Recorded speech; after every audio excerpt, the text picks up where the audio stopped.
انسان کیا ہے؟ پہلے سمجھنے کی ضرورت یہ ہے کہ انسان کیا ہے۔ اللہ نے کن فرما کر کے کائنات کو پیدا کیا، آسمان پیدا کیا کن کہہ کر، زمین پیدا کیا کن کہہ کر، چاند پیدا کیا کن کہہ کر، ستارے پیدا کیے کن کہہ کر۔ انسان کو کن کہہ کر پیدا نہیں کیا۔ اگر چاہتا تو انسان کو کن کہہ کر کے پیدا کرتا، انسان بھی پیدا ہو جاتا۔ خود فرماتا ہے خلقت بیدی، کہ میں نے انسان کو اپنے دست قدرت سے بنایا، اپنے قدرت کے ہاتھوں سے بنایا۔ پھر کیسے؟ فرمایا کہ اپنی صورت پر بنایا۔ انسان کو اللہ تبارک و تعالی نے جو ہے وہ چھوٹی کائنات بنایا، یعنی اگر اللہ کی پوری کائنات کسی ایک مخلوق میں سمٹ آتی ہے تو اس کو انسان کہتے ہیں۔ انسان کیا ہے؟ جب اللہ تبارک و تعالی نے بشکل آدم، حضرت آدم علیہ السلام کو وجود عطا فرمایا تو ابھی آدم علیہ السلام کے جسم میں روح نہیں ڈالی، تو شیطان جو فرشتوں کا استاد کہلاتا تھا وہ فرشتوں کے ساتھ آیا اور دیکھ کر کے گھومنے لگا، اور دیکھ کر کہتا ہے کہ اس میں تو کوئی خاص بات نہیں ہے، اس کے پورے جسم میں جگہ جگہ سوراخ ہے، اگر اس کو کھانا نہ ملے یہ چلنے کے قابل نہیں رہے گا، اور زیادہ کھا لے گا تو بھی چلنے کے قابل نہیں رہے گا، سست ہو کے گر پڑے گا، کوئی دم خم نہیں ہے اس میں۔ مگر سمجھ میں نہیں آتا کہ پھر اللہ نے اس کو اپنا خلیفہ بنایا کیوں؟ فرشتوں نے تو پوچھا کہ کوئی دم خم نہیں ہوتا تو اللہ نے اس کو فرشتوں پہ فوقیت کیوں دی، اس کو اپنا خلیفہ کیوں بنایا؟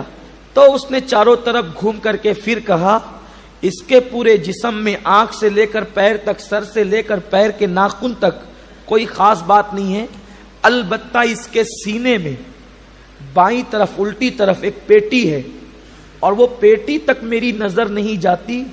شاید انسان کی ترقی اور کامیابی کا راز یہی پیٹی ہے، اور اسی پیٹی کو آپ اور ہم دل کہتے ہیں، اور یہی بات صحیح بھی ہے کہ انسان کے سینے میں جو بائیں طرف دل ہے وہی انسان کے لیے سب کچھ ہے، ورنہ آنکھ تو ہمارے پاس ہے تو کتوں کے پاس بھی تو آنکھ ہے، بلکہ ہماری آنکھ کتوں سے کم دیکھتی ہے، کیونکہ ہم اندھیرے میں دیکھ نہیں سکتے، لیکن کتوں کی آنکھ اندھیرے میں بھی دیکھ لیتی ہے۔ ہمارے پاس ناک ہے، کتوں کے پاس بھی ناک ہے۔ ہمارا حال یہ ہے کہ ہم بہت دور کا سونگ نہیں سکتے، لیکن کتا بہت دور کا سونگ لیتا ہے، بہت دور کی بو کتے اور بلی کی ناک میں آ جاتی ہے۔ تو کان، ناک، آنکھ میں فرق کیا ہے؟ بلکہ بعض معاملات میں جانور ہم پر سبقت لے گئے ہیں۔ اگر آپ اور ہم یہ سمجھتے ہیں کہ موٹے جسم کی بنیاد پر ہم اشرف المخلوقات ہیں تو ہم سے زیادہ جسم موٹا تو ہاتھی کا ہے۔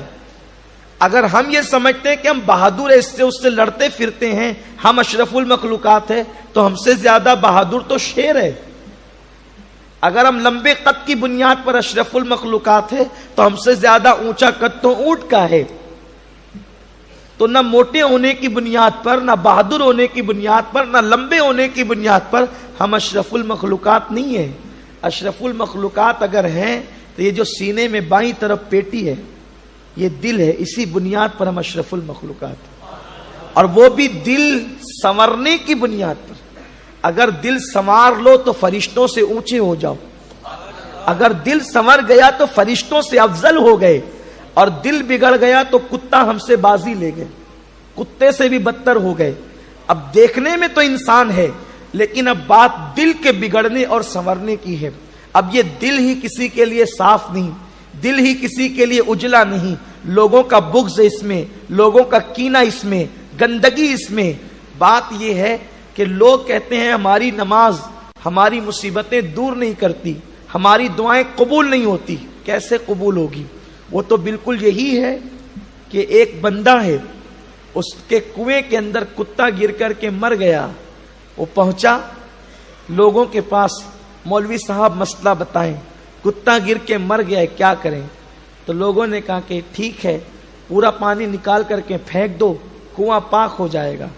آیا پورا کنواں کھروڑ کھروڑ کر کے پانی پھینک دیا، ایک قطرہ نہ بچا۔ پھر اس کے بعد جن لوگوں نے مسئلہ بتایا تھا کہ پورا پانی نکال کے پھینک دینا کنواں پاک ہو جائے گا، اس کو اطمینان نہیں ہوا. اس نے کہا کہ جن لوگوں نے کہا تھا پورا پانی نکال کے پھینک دینا، پہلے پانی تو اسی کو پلاؤں گا پھر دوسروں کو پلاؤں گا. نکالا پانی اور دیا کہ مولوی صاحب آپ نے کہا تھا کہ آپ یہ پانی پورا نکال کے پھینک دے کنواں پاک ہو جائے گا، تو پہلے آپ شروعات کریں، اس کے بعد دوسروں کو پلائیں گے، خود پئیں گے. تو جیسے ہی مولوی صاحب نے دیکھا تو اس کے اندر تو بال تھے. کہا یہ لے جا پانی، میں نہیں پیتا، اس میں تو کتے کے بال ہے. تو اس نے کہا آپ نے تو کہا تھا کہ پاک ہو جائے گا. تو مولوی صاحب نے کہا چل تو ذرا میں بھی دیکھوں تو نے کتنا نکالا. پانی تو اس نے پورا نکالا لیکن وہ کتا اسی کے اندر رکھا. تب جب کتا اس کے اندر ہے تو پانی جتنا آتا جا رہا ہے وہ بھی ناپاک ہوتا جا رہا ہے. تو ہمارا حال یہی ہے کہ یہ جو دل کے اندر انا کا کتا، دل کے اندر بغض کا کتا، دل کے اندر حسد کا کتا، دل کے اندر جو ہے وہ لوگوں کی نفرتوں کا کتا بیٹھا ہوا ہے، اب اسی پر اللہ اللہ کا ذکر کیے جا رہے. تو آپ مجھے بتائیں کہ یہ کتا اندر رہے گا تو یہ زبان کا ذکر کیا فائدہ کروائے گا؟